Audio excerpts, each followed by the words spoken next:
The Legend of Zelda: Ocarina of Time. To many gamers, still considered one of the best games ever made. As the years have passed and the nostalgia goggles have worn, so too has the objective quality of the game. Back in the 90s, I never noticed frame drops or low quality image backgrounds. In fact, the graphics in this time made me jealous of my friend who had this game. This looked like real life to me. Now, there is absolutely nothing about this game that I can say that hasn't already been said before. No take I can give on this game would be truly unique. This game has been picked so far inside out that speedrunners have actually found out how to execute in-game code to skip straight to the end. I want to pay tribute to this game in a way that falls more in the spirit of the current state of the game. It's no longer a perfect, shining example of masterful game design. It is a flawed experience that I think is still beautiful, like a time capsule of nostalgic memories. There are numerous ways to play Ocarina of Time, but I'm going with the original game. I have a camera that shoots Ultra HD, I have a way to upscale the video, but we're doing 480, baby, just like the old days. Zelda is the mark of a huge change for video games. On a smaller scale, though, it marked a pretty big change for the Zelda series as a whole. How were they going to take 2D elements and translate them to 3D? We saw some games in similar genres provide very uncomfortable control styles, and this was obviously not the way they wanted to go. Mario is one example of controls in 3D working well. But one interesting thing they chose to do here to free up more buttons for other game functions was to make jumping automatic, and design areas around that mechanic philosophy. Because 3D is a huge factor, puzzles now implement spatial awareness. They really jumped headfirst into these ideas. Sure, you can nitpick some of these puzzles for being on the easier side, which they are. The block-pushing puzzles are definitely the most egregious, where, it takes more time to, push a block around, and, yeah.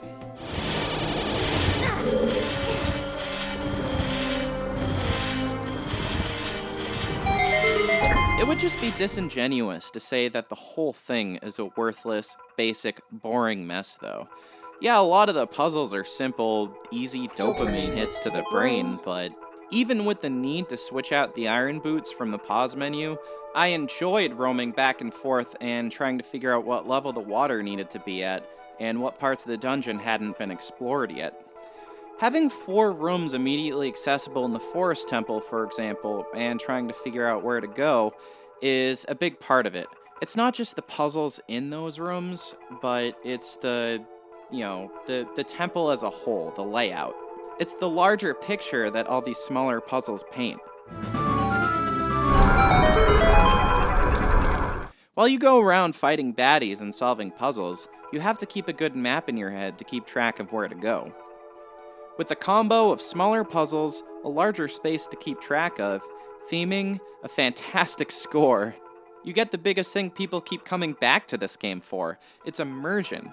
I mean, for Christ's sake, one of the dungeons is literally the innards of a fish. Yeah, the dungeon itself is pretty basic, but I don't know, if you find that environment boring and unoriginal, I don't know what to say. Watch this.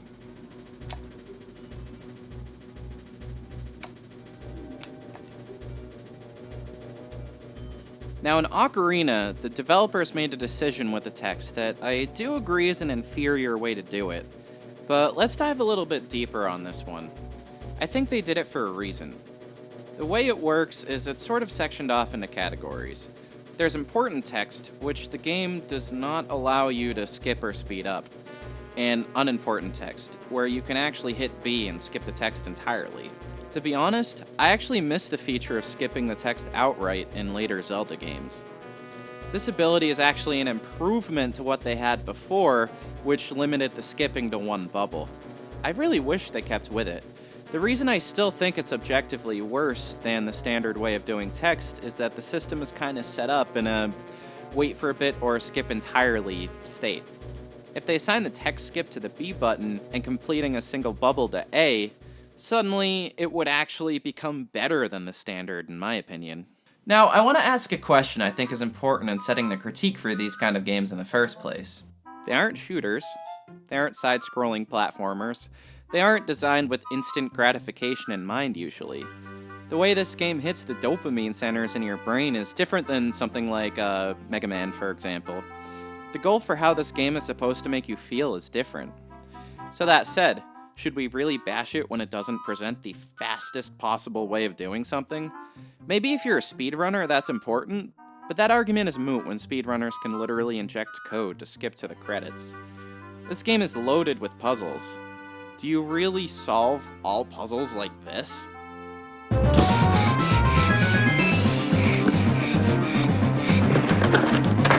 Solve this puzzle as fast as I can. We also got treasure chests. Oh my god, the treasure chests! Yeah, those do kind of take a while. If you're on crack. Come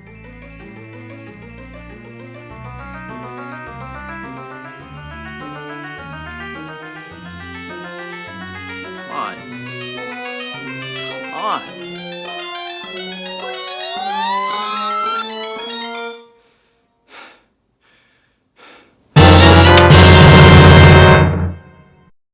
I think there is a genuine attempt to re-examine something people tend to turn a blind eye to when it comes to flaws. And it does have flaws. It's an older game. I don't want to argue that this game is free from all criticism. My problem is when I'm trying to talk to someone about Ocarina of Time, and some random person comes at me with, "Oh god, Zelda with the slow text scrolling and slow treasure chests. Such a garbage game. I don't know why anyone would play this game. It's like 20 years old, just let it die." Like, a game is objectively bad as a whole because a few elements of the game has dated itself.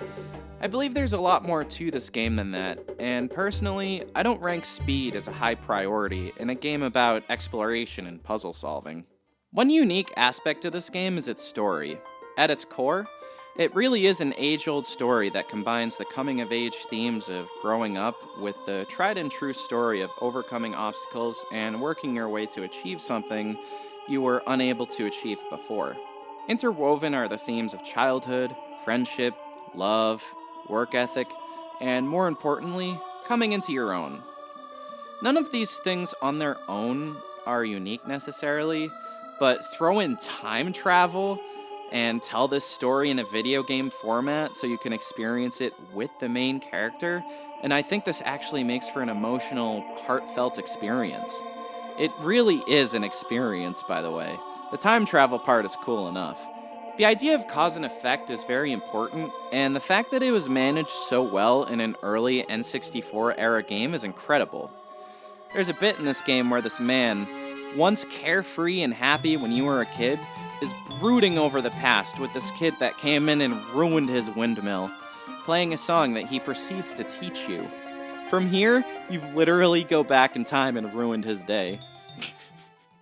Oh, speaking of songs, the music in this game is absolutely stellar. If there's one thing that hits my nostalgia buttons more than anything else in the game, it's the music.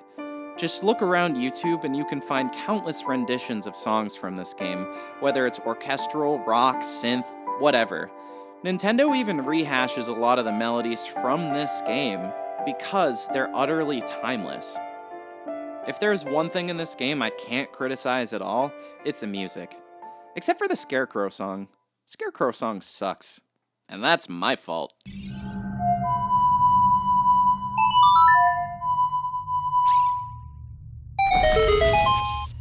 Let's bring it back to the story, though. There's a bigger point I want to shine some light on. It comes back to the coming-of-age tale of growing up, childhood and adulthood.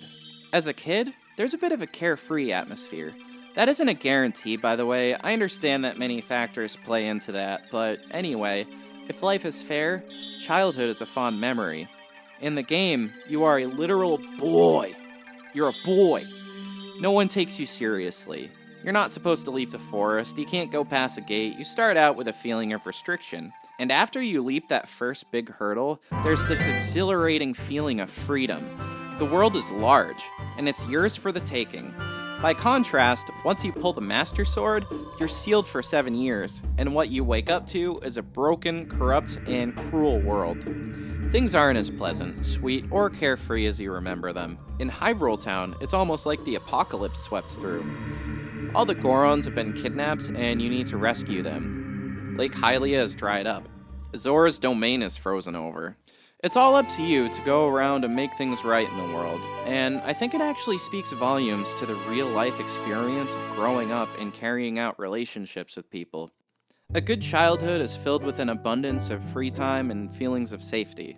As you grow older, you're given more responsibility and the weight of adulthood becomes more apparent. At first, it can be overwhelming. As you make your way through your life, though, hopefully things start to become more clear. It can be stressful, but you pick up experience. You learn, you gain the ability to manage the stresses that come along with it, and thus, you are put in control of your own destiny. I think this feeling of control and empowerment is even further amplified by the fact that you literally have the ability to complete dungeons out of order. One of my favorite things about this game is a bit of a leftover from A Link to the Past, and the games that come before it. A lot of this map is already open from the start. This game might be linear, but it can be fairly non-linear if you want it to be. Want to work on more than one dungeon at once? What's to stop you?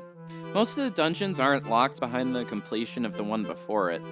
When I was a kid, I was too scared to jump down this hole. But I already had the bombs. I ended up completing Jabba Jabu's belly first. And guess what? The text that plays suggests that they considered this could be the order. They knew people might do this. Once you get the bombs, you can go right over to Zora's domain. My typical run of Ocarina of Time usually looks like this. Deku Tree, Dongo's Cavern, Jabu's Belly, Forest Temple, Fire Temple, Ice Cavern, Water Temple, Bottom of the Well, Shadow Temple, Spirit Temple Kid, Spirit Temple Adult, Hyrule Castle. But for this review, I wanted to see how much I could shake it up, and maybe experience this game in a different way, since I've played it quite a few times. So here's how I did it.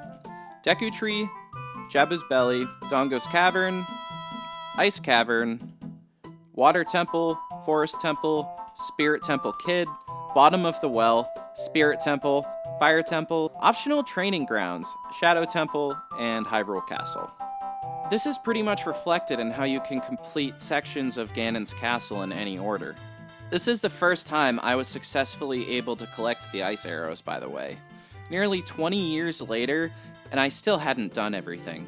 The biggest reward for me getting this new item was watching Bongo Bongo punch himself to break the ice.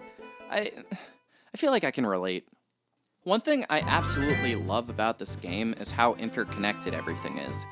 You can find even more elaborate examples of this concept in other games like Banjo-Kazooie, for example, but because there are so many links from different sections of the map, I found myself taking advantage of the shortcuts and mapping in my head what the world looked like while I derped around and crushed a bunch of the collectibles and side quests.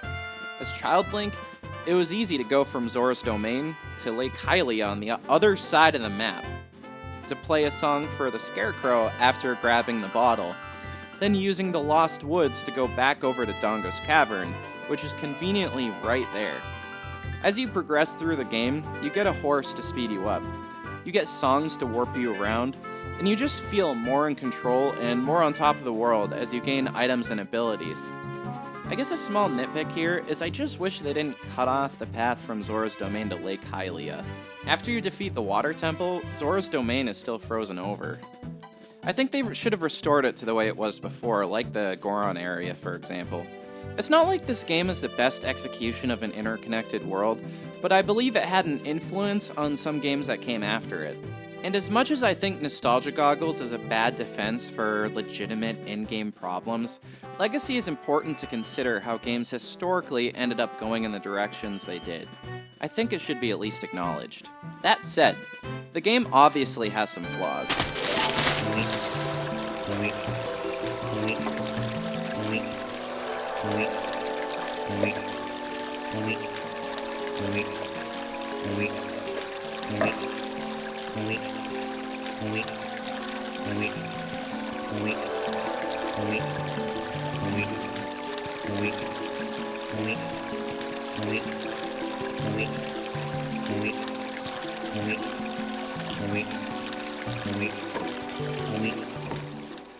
Some of them have been harped on a little bit. Obviously the iron boots in the water temple, the text layout, the puzzles where you push blocks slowly. The Poe quest actually ended up being the deciding factor in me choosing not to 100% this game for this review. I've never done that before, but I was well on my way to doing it for this one. Too bad the Poe quest is so goddamn infuriating. Some of the problems aren't even built into the design of this game. I never noticed this as a kid, but on the Nintendo 64, I experienced a number of obvious frame drops and performance issues. I had the game freeze on me in a way I was actually able to replicate multiple times, playing the Scarecrow song in this cage during the Shadow Temple.